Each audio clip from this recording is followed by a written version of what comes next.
Saudara dan saudariku yang kekasih, Salam, selamat berjumpa dengan Renungan Harian Iona, Inspiration of New Apostolic. Damai sejahtera Tuhan Yesus Kristus menyertai kita.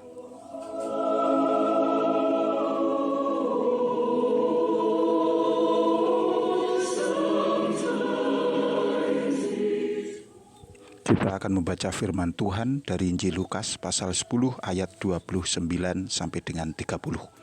Orang itu berkata kepada Yesus, "Dan siapakah sesamaku manusia?"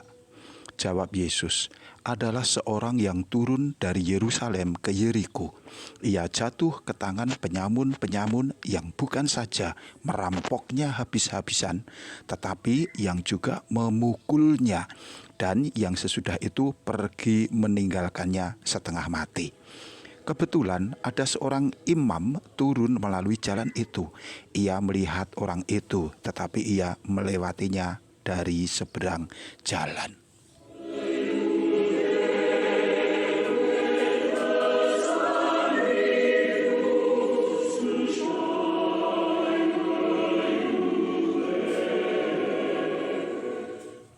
Saudara dan saudariku yang kekasih, kita sampai pada bagian 6 dari tema orang Samaria yang murah hati.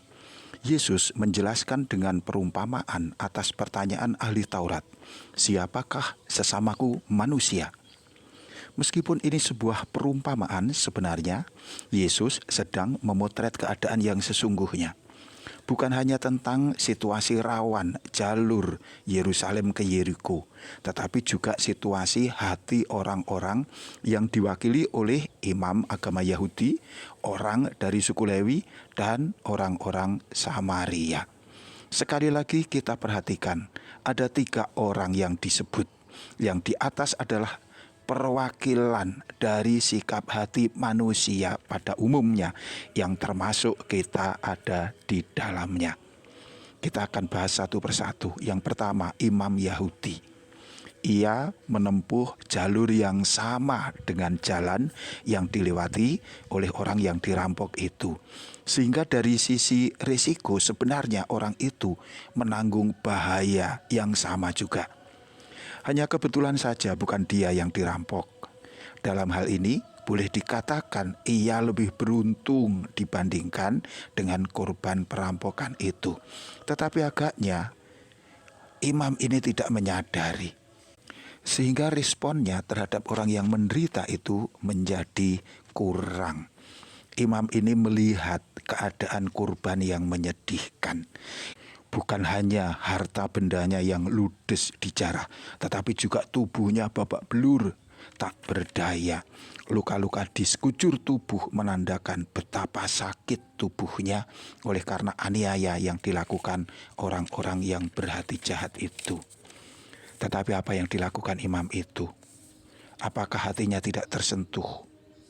Mustahil, sebab manusia pasti memiliki hati nurani, sisi dari perasaan yang bisa mengetahui dan merasakan penderitaan orang lain. Mustahil imam itu tidak ikut merasakan sakitnya luka-luka korban.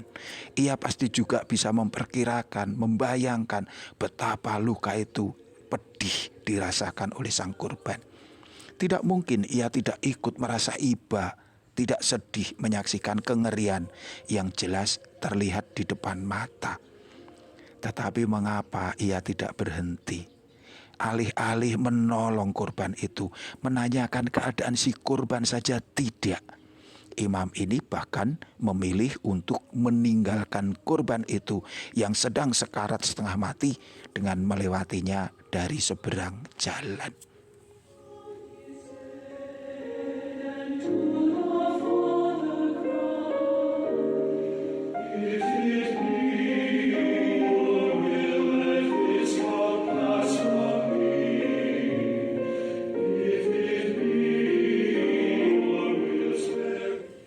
Saudara dan saudariku, setiap orang dikaruniai Tuhan hati nurani yang setiap saat menginspirasi untuk perbuatan baik.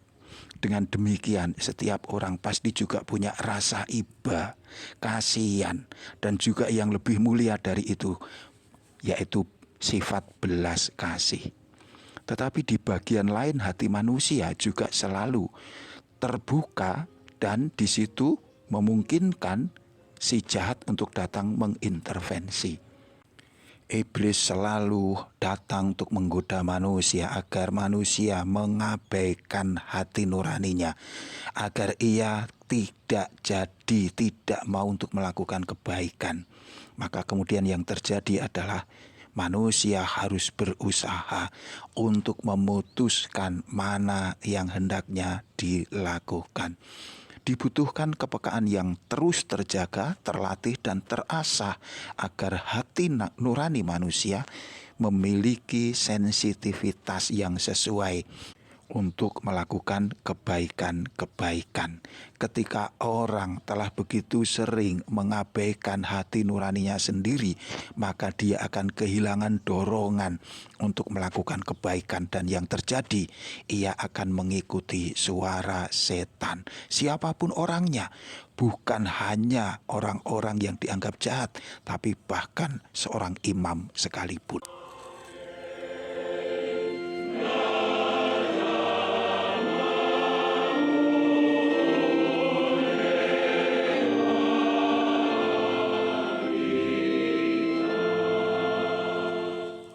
Saudaraku yang dikasihi Tuhan, imam Yahudi itu bukan tidak melihat penderitaan korban perampokan, bukannya tidak bisa merasakan rasa sakit yang menyiksanya, tetapi meskipun ia adalah seorang imam yang oleh karena kedudukannya dipandang dengan hormat oleh orang-orang, imam ini lebih memilih menutup diri untuk berbuat baik dengan menolong orang itu.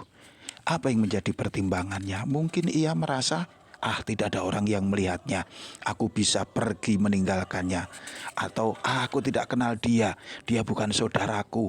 Atau mungkin aku sedang sibuk, aku repot, aku harus melakukan tanggung jawabku, tugas pelayanan dan lain sebagainya.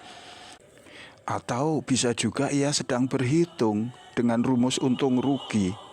Saudaraku, senantiasa tersedia banyak alasan untuk orang menghindar dari perbuatan baik. Tetapi bagi mereka yang percaya Tuhan, baiklah kita ingat apa yang diajarkan Rasul Yakobus di dalam surat Rasul Yakobus pasal 4 ayat 17.